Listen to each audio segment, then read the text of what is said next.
And you guys are asking great questions. I have pictures for all these questions. This is great.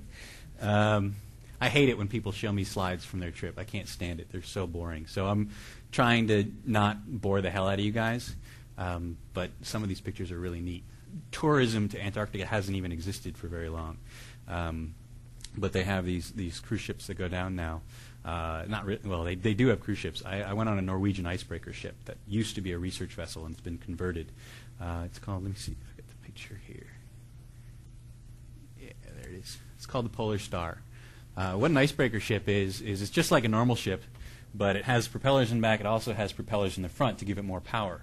So when you go for about 3 or 4 days across the Drake Passage, which is, the Drake Passage is this really interesting bit of latitude right around. You go all the way from the top of the globe down to the bottom, and you will find that there's land all the way from top to bottom, everywhere except for this one strip right here at the Antarctic Circle. There's no land, which means that the water swirls around and gets going really fast. The Drake Passage is some of the roughest seas on Earth, especially going around this Cape Horn right here. I puked a lot going across the Drake Passage. It's huge swells. Even on, I think we had 7 stories to our ship, and I'd be up at the top, and the waves would be hitting us up on the 7th story, and everybody was puking like crazy. So after 3 days going across the Drake Passage, we got to the Antarctic Peninsula, and we spent 4 days going along the coast. The Antarctic Peninsula is the most accessible part of the continent. It's a little bit that sticks out here, and it's really close to South America. So this is what it was like inside the ship. It was not roughing it. There were about 90 passengers. We had a bar, we had a library, we had a cafeteria.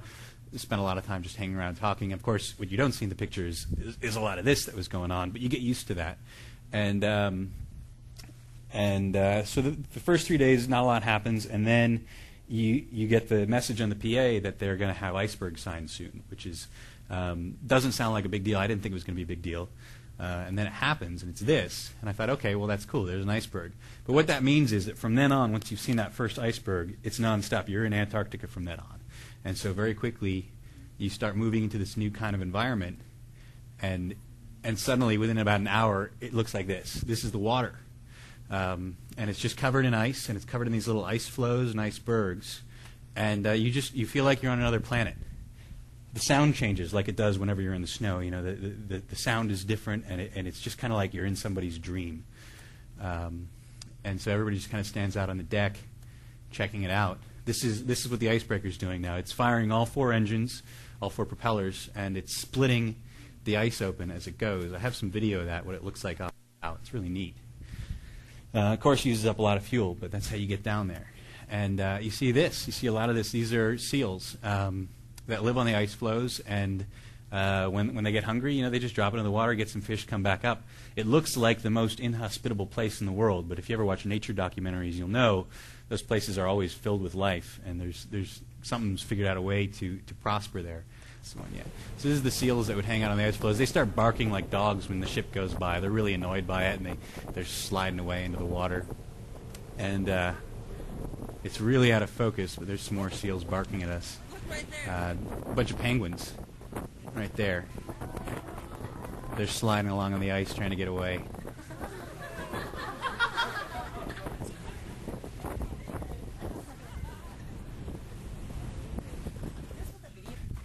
I shot the dancing video with this.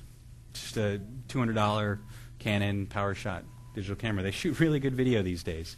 And when you're going to hike up Mount Kilimanjaro or into the mountains in Uganda, you don't have to carry a huge any of these things with you anymore. You can just take this, and you can get a camera in places that would be a real pain in the ass to get cameras otherwise.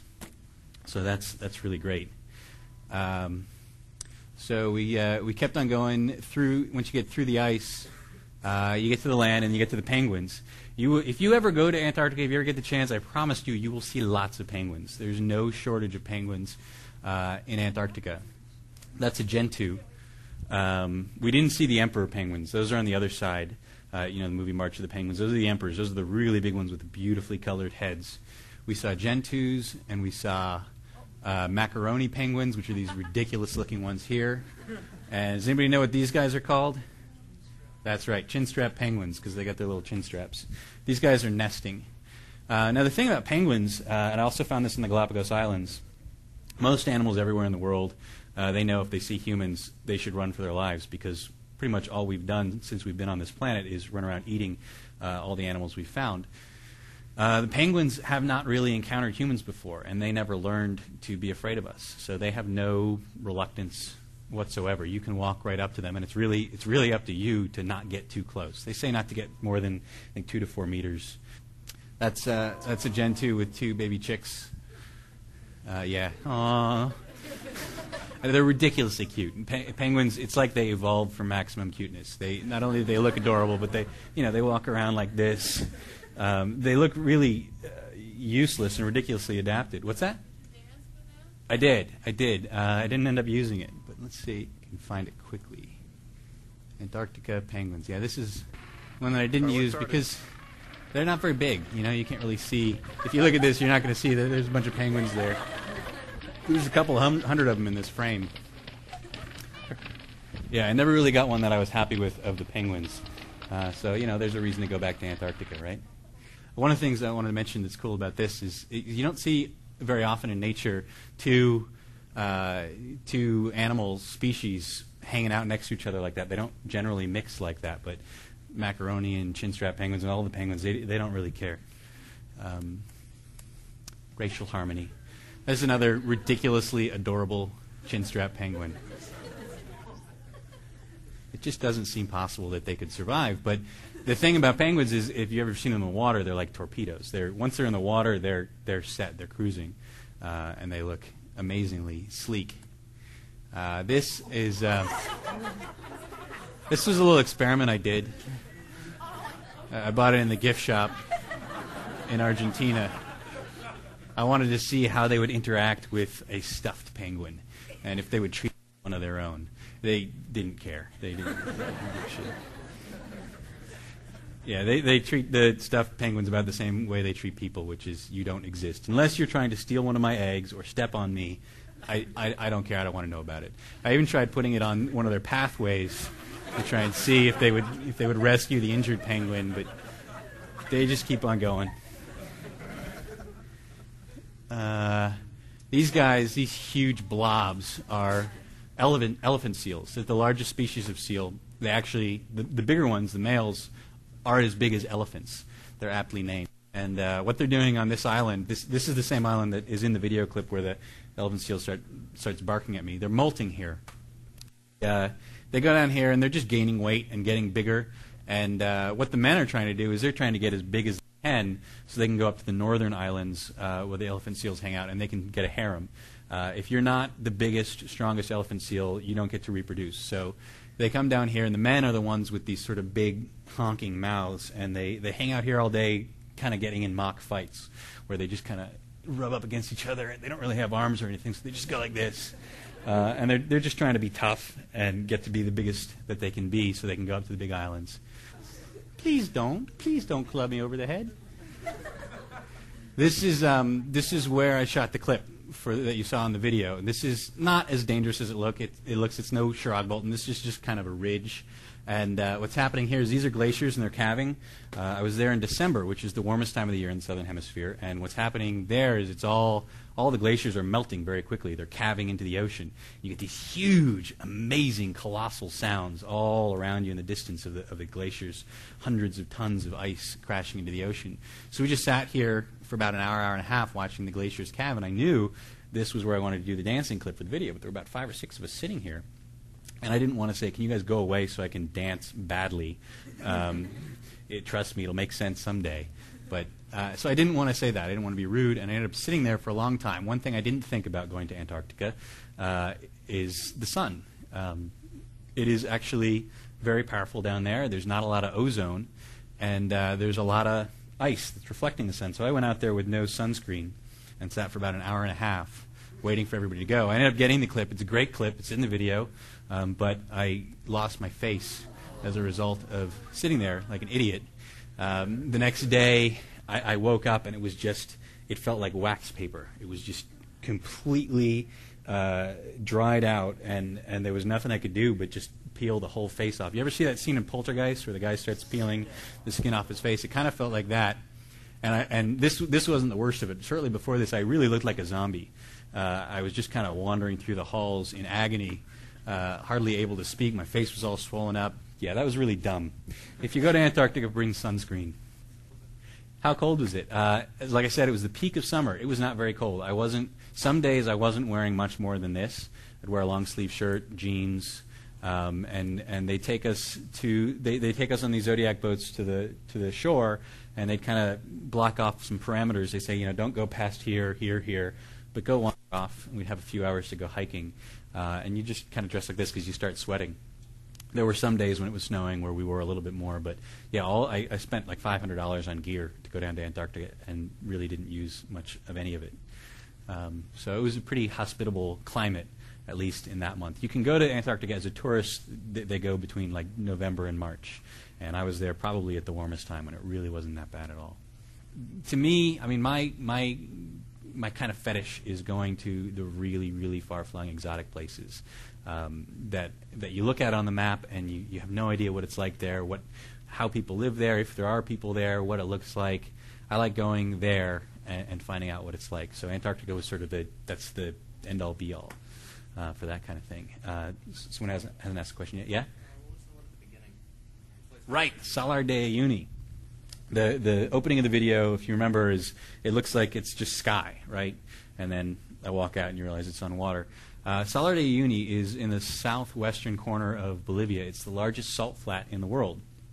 They have salt flats in Utah and Nevada that aren't as big but are similar. It's really not a lot of ways that they can vary because it's just a big flat sheet of salt. But what's unique about the Salar de Uyuni is in the rainy season there, it gets a couple inches of water that hang there for a couple months, and there's really no wind. There's no landforms of any kind. It's just like a giant 9,000-kilometer sheet of glass. Anyway, you get on these jeeps and you go out into the salt flats. It took us a little while to figure out what everybody eventually figures out, which is it's a lot cooler up on the roof. So you climb out the window and you sit up there and you kind of feel like you're on a ship because you can barely see that there's ground. It looks like you're out in the ocean. And it's just an incredible mirror of the sky. You really can't take a bad picture in the Salar de Uyuni. This is us on the way out to this tiny little oasis out here. This is a hotel that they built. Of course, there's a hotel there. That's it. And this hotel is made out of salt.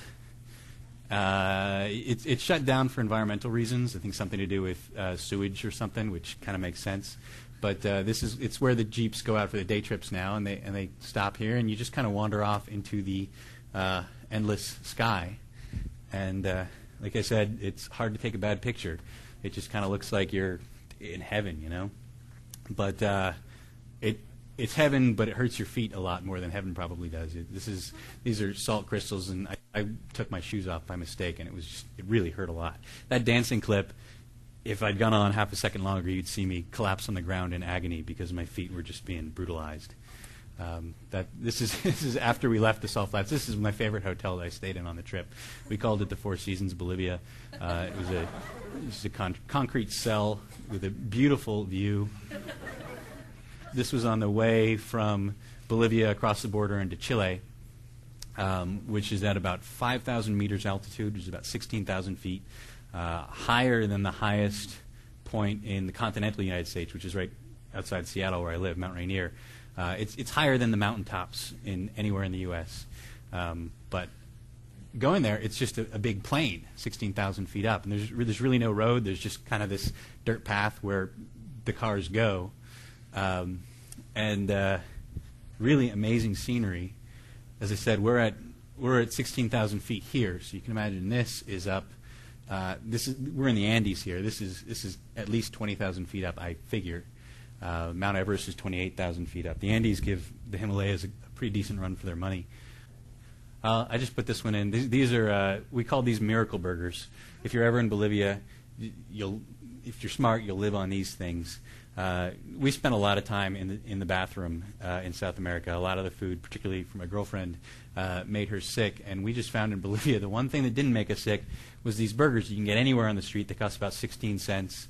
They're delicious. It took us a while to realize. It was actually after we left Bolivia that we kind of went, those probably weren't cows, because we didn't really see any cows in Bolivia. I think they were probably llama burgers, but they're great. Okay.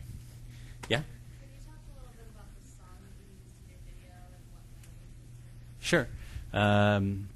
The song that's used in the video, the vocals were recorded in 1970 by a UNESCO ethnomusicologist. It took me a lot of practice to get to be able to say that properly. He went down to the Solomon Islands, which are, Solomon Islands are near Papua New Guinea, right around here. And he went down there to record dying languages, because most of the languages on Earth right now, more than half the languages that are spoken are in their last generations and are dying out. So he went down to preserve folk songs from the oral tradition down there. There's a lot of languages there. I think Papua New Guinea has something like 800 languages spoken in it. So this particular one, the girl who sung it was in the Bayagu tribe. I don't know what the language is called. I don't even know if anybody speaks it anymore. I don't even know if the girl who sings it is still alive. I've tried to find that out, but there seems to be a lot of confusion over it. If she is, she'd probably be in her 50s now. I used their Sweet Lullaby song in the first video, and for the music in the second video, I really wanted to keep those vocals. I wasn't so fond of the music, but I really loved those vocals. For some reason that I can't explain, it ties it together for me. It makes what you're seeing make sense, because there's this through line of this girl singing in some strange language you can't even place the region of. So we ended up getting the original vocals, and I had a friend down in Los Angeles who is a composer, and I hired him to make the music for it, and went down in June, 5 days before I put the video out, and went down, and he hired a couple musicians to play the instruments on it, and we made the whole song in a day, laid the vocals in, and it turned out great. He sort of scored it to, I kind of gave him a narrative arc for the video, because if you watch it, it sort of builds towards something a little bit. It's kind of subtle. So the music kind of builds with that, and he did a great job with it. I was really happy with how it turned out. Did you get stung? With the jellyfish in Palau. Palau, I don't think it's quite on this map. It's a tiny, tiny country near the Philippines, right around here somewhere. Palau was a really tactically important island in World War II, which has nothing to do with the jellyfish, so I'm not going to talk about it. There is a lake in the Rock Islands of Palau called Jellyfish Lake. It used to be open access to the ocean, and then at some point, it got sealed off. And when it got sealed off, there were jellyfish still in there. So these jellyfish were trapped inside what was now a lake. They were able to feed off the algae that was in the lake, so they had a kind of a closed loop ecologically where they were able to survive and prosper in here. And over the thousands or millions of years that they've been in there, they've lost their stingers. They've evolved or intelligently designed to lose their stingers. And they're completely harmless. So you can jump in there now, and it's like jumping into a big bowl of chicken noodle soup. They can't hurt you. The only thing that's dangerous about Jellyfish Lake is going down to the bottom, because they excrete something that is basically hydrogen sulfide, which is poisonous to humans. So the whole bottom of the lake, about 20 feet down, if you were to drink that water, you would die. But you can snorkel at the surface, and you're completely fine. This is Melissa, who came with me on the trip. And yeah, it's thick with jellyfish. They're totally harmless. The only thing you have to worry about, that's me with a jellyfish for a head. The only thing you have to worry about is what you can do to them, because of course they're really, really fragile. They're really thin membranes, and you're treading water in there, so you end up slicing them in half when you touch them. Yeah, coming back home. You mean in terms of readjusting culturally, or in terms of what the hell am I going to do with my life now? Both, yeah. Yeah, there's this sort of thing that happens to everybody I know who travels for a long time, which is the post-travel ennui, where you just kind of are like, oh, what's it all about? You know, my head's been opened up so much to all this stuff, and now I'm watching Project Runway every night.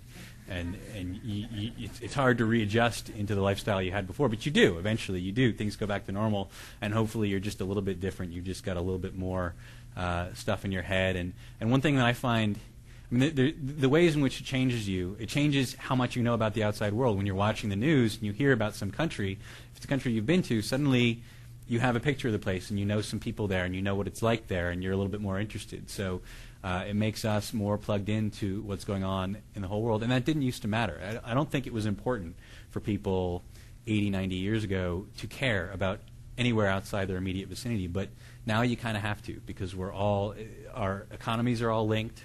The decisions we may end up making decisions that affect the whole world. So it's really important for us to have pictures in our heads of that outside world. And then it also changes you individually. It changes me because I learned to trust myself and what I'm capable of, and that I can dump myself into a lot of different situations, and I know I'm going to be able to get myself out of it. I was telling a class earlier today, I apologize if any of these stories you've already heard, but I went to Namibia, which was one of my favorite places on the trip, and I'm going to segue that into some pictures. I went to Namibia, which is beautiful, beautiful country. This is Sossusvlei, which, have you ever seen the movie with Jennifer Lopez, The Cell? It opens up in Sossusvlei. This is Deadvlei, which is just these trees they're just black trees. I'm not even sure if they're alive. Probably not, because it's called Deadvlei. Yeah, these are just bugs. The road is just packed with them. These insects they're like this big, and they're all over the road, and they're crawling around. So I was driving out there in the desert, and for the first couple hours, I'd be like, oh, I gotta avoid that bug, gotta avoid that one. And then you just get over it and you plow over them because they're everywhere. It's their own damn fault for walking back and forth on the street.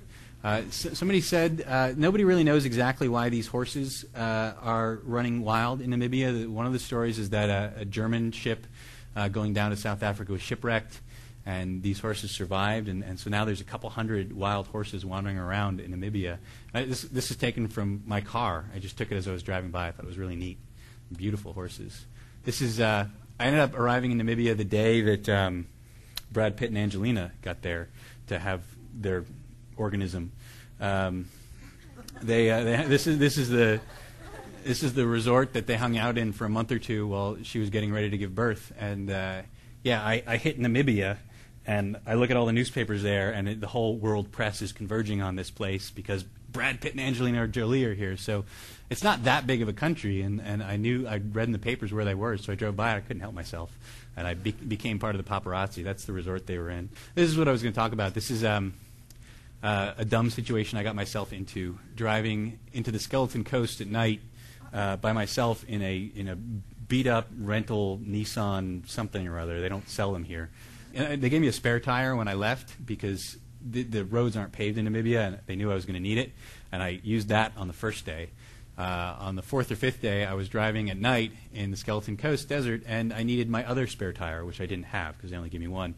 So I got stuck out here at about midnight, 70 kilometers from any human habitation in the desert, because it got flooded. It rained, and it doesn't rain in the desert very often, which is why they call them deserts. And the roads that are in the deserts end up getting really screwed up when that happens. They become rivers. So my car just got shredded. And I was stuck out there, and I hung out in the desert until another car came, and I got a ride back to the nearest town on the coast with my flat tire. Checked into a hotel.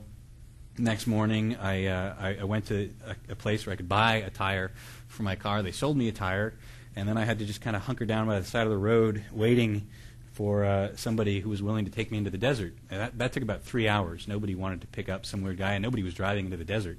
So finally I found, this is Leonard and his family of 9. Leonard picked me up. That's him there. This kind of jumps ahead in the story. So I got in the beat-up old Isuzu pickup with Leonard and his family, and we drove into the desert. And, of course, about 20 minutes in, his car broke down. And so he, fortunately, is a mechanic. So I spent most of that day with Leonard and his family while he took apart his carburetor and rebuilt it with duct tape, a screwdriver, some spit, and some snot. And he put it back together. But while he was doing that, I just kind of hung around and took pictures of the family, which was a lot of fun. They were really cool, and they dug getting pictures. And they gave me their address, so I sent them these pictures afterwards, which was neat. This is the mom and the youngest kid. It's pretty desolate out there. And this was a weird thing. As we started driving out into the desert, we passed this guy here. I call him the Phantom Stranger. He was walking barefoot with a shirt over his head in the desert, alone, in the afternoon sun, which is passing by. I thought, where the hell is he going? Because it's about 100, 120 kilometers to anything, and he's just walking. And then we broke down, and we were stuck. And I looked back, and I saw the phantom stranger. There's this tiny little black speck in the distance still walking, and we were there for 2 or 3 hours, so he just kept getting bigger and bigger and coming closer and closer. And finally, he got up to us, and he walked to Leonard and I, and he just kind of said, and I don't speak the language there, but I don't think it was any language. Leonard didn't know what he was talking about either. And Leonard just kind of stood in front of his family, and he looked at me, and he said, this man is not right in the head. So the phantom stranger was kind of vulture-like. He just kind of plopped down by the side of the road and watched Leonard fixing his car. I don't know what he was waiting to do. I hope he wasn't waiting to eat us. And I don't know where he was going either, and I never found out. It was just the weirdest thing. But that was one of the situations that I got into on this trip where I learned not to panic. I learned that I'm not going to die. I'm going to get through this somehow. And I might as well just enjoy it while it's happening. And I had a much better time doing it that way. And that's just something that you develop over time with some practice. You realize, nobody's going to kill me. I'm going to figure this out. It's going to be okay. Everything's much better that way. Did Leonard speak English? Yeah, Leonard spoke English. English is pretty commonly spoken in Namibia. I think it's a former German colony. There's a lot of British influence too, and most people speak English.